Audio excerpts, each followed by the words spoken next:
కేసీఆర్ పాలనలో ఉపాధికి నిలయంగా తెలంగాణ. బీఆర్ఎస్ హయాంలో భారీగా పరిశ్రమల ఏర్పాటు. 2023 నాటికే పరిశ్రమల్లో 15 లక్షలకు పైగా jobs. TS, iPASS, T hub, we hub, T workers కారణంగా రాష్ట్ర గణాంక నివేదిక 2024 అట్లాస్లో వెల్లడి. నాడు తెలంగాణ నుంచి ఇతర రాష్ట్రాలకు వలసలు, దశాబ్ద ప్రగతితో ఇతర ప్రాంతాల నుంచి రాష్ట్రానికి రాకలు. మళ్ళా కాంగ్రెస్ వచ్చింది, మళ్ళా ఇప్పుడు ఇక్కడి నుంచి వెళ్ళే బయటికి వలసలు పోయే పరిస్థితికి వచ్చింది. గతంలో ఉమ్మడి ఆంధ్రప్రదేశ్లో బతుకు తెరువ కోసం భీమండికి, ముంబాయికి, ఇట్లా ఎక్కడ మళ్ళీ కువైటు, దుబాయ్, ఖత్తర్ అని, ఈ ఖత్తర్ అని, ఆ ఖత్తర్ అని, సౌదీ అని బతుకు తెరువు కోసం పొట్ట పట్టుకొని మన తెలంగాణ ప్రజలు పోయేటోళ్ళు. ఎప్పుడైతే తెలంగాణ రాష్ట్రం సాధించుకున్నామో, పడావుపడ్డ భూములకు నీళ్ళు ఎప్పుడైతే అందినాయో, మళ్ళా దేశ విదేశాలకు వెళ్ళి కార్మికులు, ముఖ్యంగా కార్మికులు పొట్ట చేత పట్టుకొని పోయిన వాళ్ళు మళ్ళీ తిరిగి వచ్చి అయిందేదో కాందేదో వండుకొని తిన్నారు, బతికిన్లు. అయితే ఇప్పుడు ఏం జరిగింది? కేసీఆర్ హయాంలో ఇతర రాష్ట్రాల నుండి కూడా కార్మికులు మన రాష్ట్రాలకు వచ్చి బతికిన్లు ఈ 10 సంవత్సరాల్లో, గత 10 సంవత్సరాల్లో. కానీ ఇప్పుడేం జరుగుతుంది? మళ్ళా రివర్స్లో మనమే వలసపోయి బతికే పరిస్థితులు వస్తున్నాయి. కాబట్టి అట్లాస్ని వెల్లడి ఏం చేసింది? బీఆర్ఎస్ హయాంలో భారీగా పరిశ్రమలు వచ్చి పడ్డాయి. 2020 నాటికే పరిశ్రమలో 15 లక్షలకు పైగా జాబులు ఇచ్చిండ్రు.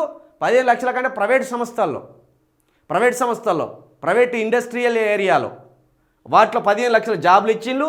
ఇలా TS, iPASS, T hub, we hub, T workers, ఇట్లా వీటి ద్వారా 15 లక్షల మందికి పైగా కార్మికులకు వీళ్ళు ఉద్యోగాలు ఇవ్వగలిగిండ్రు.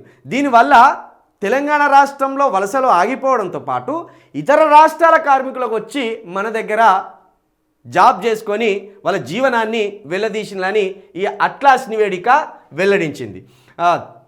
జిఎస్డిపిలో దేని వాటా ఎంత అంటే 2023-24 తెలంగాణ జిఎస్డిపి 15.1 లక్షల కోట్లుగా నమోదైంది. ఇందులో సేవారంగం వాటా ఎక్కువగా ఉన్నప్పటికీ ఉపాధి అవకాశాలను బట్టి చూస్తే వ్యవసాయం దాని అనుబంధ రంగాలదే పైచేయిగా ఉన్నట్టు రాష్ట్ర గణాంక నివేదిక 2024 వెల్లడించింది. అన్నిటా తెలంగాణ బేస్ 2.8%. దేశ జనాభాలో తెలంగాణ వాటా 5.24%.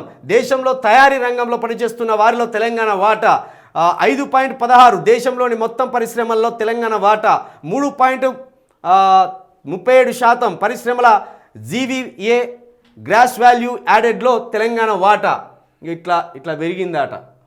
వాటాలన్నీ తెలంగాణ జిఎస్డిపిలో ఏ రంగం వాటా ఎంత అంటే ఇట్లా ఇచ్చుకున్నాం. మరి ఇది ఏ రంగమో వీటి పేర్లు రాస్తే బాగుండేది. ఐటీఈఎస్, రియల్ ఎస్టేట్, వాణిజ్యం ఇచ్చిండు. ఇక్కడ కాస్త ఈ గ్రీన్ కలర్లో కొడుతుంది కూడా, లైట్ గ్రీన్లా 24% ఐటీఈఎస్, రియల్ ఎస్టేటు. ఇది ఐటీ రంగానికి సంబంధించింది. ఇక ఈ రెడ్ కలర్ ఏమో వాణిజ్య రంగానికి, వ్యాపార రంగానికి సంబంధించింది. ఈ రెడ్ కలర్ వాణిజ్య రంగంతో పాటు ఆతిథ్య రంగం, టూరిజం సంబంధించి 19.9% ఉన్నది. ఇక వ్యవసాయం అనుబంధ రంగాలు, మైనింగ్, ఇది ఈ ఎల్లో కలర్ వ్యవసాయం అనుబంధ రంగాలు, మైనింగ్, దీనికి సంబంధించి 17.6% ఉన్నది. ఇక ఇతర రంగాలు, తయారీ రంగం, ఇది ఉత్పత్తి రంగం. ఈ ఉత్పత్తి రంగం ఎంత ఉన్నది? మన దగ్గర 12.2% ఉన్నది. ఇంకా పెరగాలి, యాక్చువల్లీ ఉత్పత్తి ఎక్కువ పెరగాలన్నట్టు. ఉత్పత్తి ఎంత చేస్తే మనం అంత డెవలప్ అవుతాం. ఉత్పత్తి రంగం మెయిన్గా ఎదగాలి ఎప్పుడు కానీ. రవాణా, కమ్యూనికేషన్స్, నిర్మాణ రంగం, ఈ బ్లూ కలర్ 7% ఉన్నది. ఏది? రవాణా, కమ్యూనికేషన్, నిర్మాణ రంగం 7% ఉన్నది. తక్కువే ఉన్నది అనుకో. ఫైనాన్షియల్ సర్వీసులు 5% ఉన్నది, 4.5%. ఇట్లా రకరకాలవి ఉన్నాయి. ఇది నిర్మాణ రంగం ఇదోటి. ఇట్లా తెలంగాణ వచ్చినాక కేసీఆర్ సాధించిన ఘనతగా ఇక్కడ రాసుకొచ్చే ప్రయత్నం చేసిండ్రు. ఇట్లా మన అభివృద్ధి 10 ఏళ్లలోనే ఏ విధంగా ఉన్నదనేది అట్లాస్ అనే ఒక నివేదిక వెల్లడించింది. 10 సంవత్సరాల్లో ఈ రకంగా ఇంత స్థాయిలో డెవలప్ చేయడం అనేది మామూలు విషయం అయితే కాదు.